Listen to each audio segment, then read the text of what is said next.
So you grow up in an atmosphere where torture and cruelty are part of everyday experience. It's no wonder that she thought of that as normal.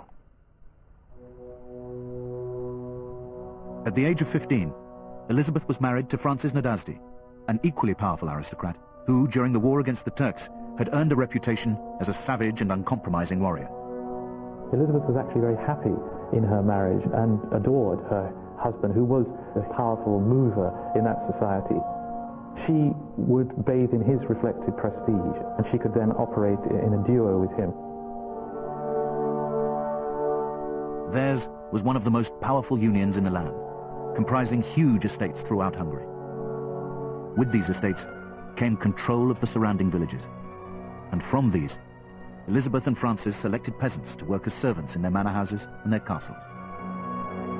At her trial almost 40 years later, Elizabeth would be accused of treating these peasants with extraordinary and excessive cruelty. In Hungary, there was a cult of savagery and aristocratic bravura.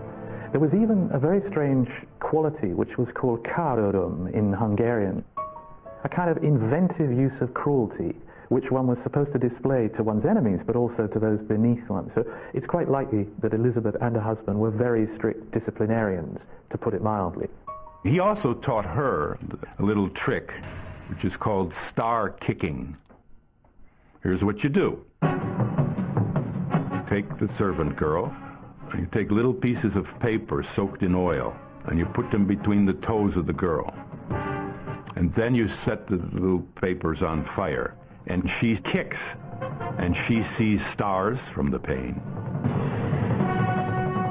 And then she'll have been taught a lesson, and really be a very good servant after that.